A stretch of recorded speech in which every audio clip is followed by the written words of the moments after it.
আমাদের সমাজে জমি সংক্রান্ত অনেক প্রতারণা, ঠকবাজি চলমান আছে। এর মধ্যে রয়েছে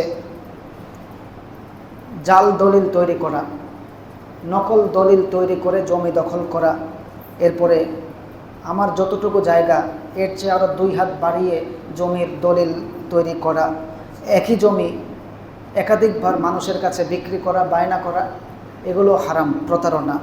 এবং উত্তরাধিকারীদেরকে সম্পদ থেকে বঞ্চিত করা, অন্যের জমি দখল করা এবং অন্যায়ভাবে নিজের জমিতেই অন্যায়ভাবে এমনভাবে মাটি কাটা কিংবা এমন একটা অবস্থা করে দেওয়া যেন প্রতিবেশীর জমিটা গর্ত হয়ে যায়, সেখানে পানি জমাট হয় এবং প্রতিবেশীর রাস্তা বন্ধ করে দেওয়া, এই ঝামেলাগুলো এগুলো একটাও ইসলাম সমর্থন করে না।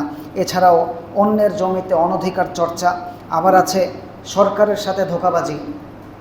সরকারি জমিতে সরকারের সাথে ধোঁকাবাজিও চলে। সেখানে মসজিদ স্থাপন করা হোক, মাদ্রাসা, ইয়াতিমখানা যাই স্থাপন করা হোক, এটা সরকারের জমিতে এভাবে মসজিদও করা যাবে না, এটা খেয়াল রাখবেন। আবার অনেকে সরকারকে ধোঁকা দেয় এভাবে যে যদি কখনো শুনে যে তার জমির উপর দিয়ে এমনিতে জমি পড়ে আছে 10-15 বছর, কিছুই করে না, যখন শুনে এই জায়গায় সরকারি রাস্তা যাবে, এখানে সরকার অমুক অফিস করবে, মানে জমিটা অ্যাকোয়ার করে নিয়ে যাবে, তখন তাড়াতাড়ি বাঁশ, টিন, ইট, বালু, সিমেন্ট দিয়ে কোনো রকম একটা স্থাপনা তৈরি করে। কারণ স্থাপনা তৈরি করলে আরও বেশি টাকা সরকার থেকে পাওয়া যায়, আর এমনি খালি জমিতে সরকার থেকে তেমন টাকা পাওয়া যায় না। তো এভাবে ছল ছাতুরির যারা আশ্রয় নিচ্ছেন, আল্লাহর কাছে আপনাদেরকে জবাব দিতে হবে।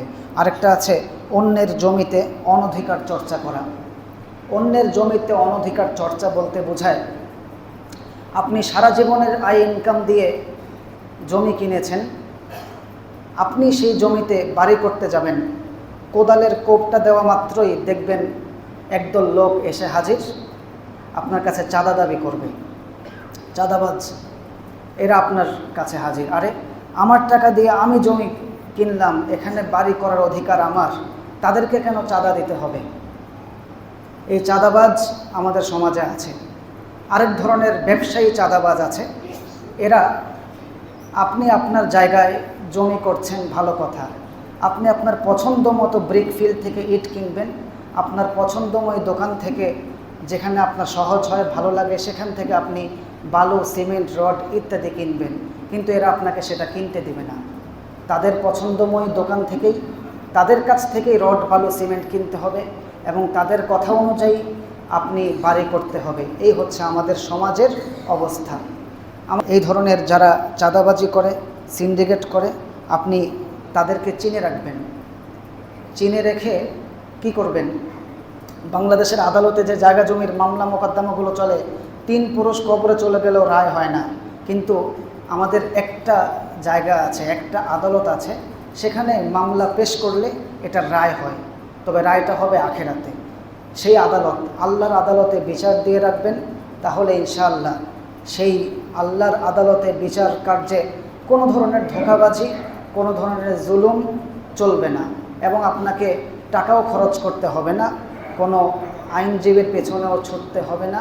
আল্লাহর কাছে যদি বিচার দিয়ে রাখেন, ইনশাআল্লাহ আল্লাহ তাআলাই সেই বিচার করবেন এবং পুঙ্খানুপুঙ্খানুরূপেই মানুষের বিচার করে সেদিন জান্নাত কিংবা জাহান্নাম ফয়সালা হবে।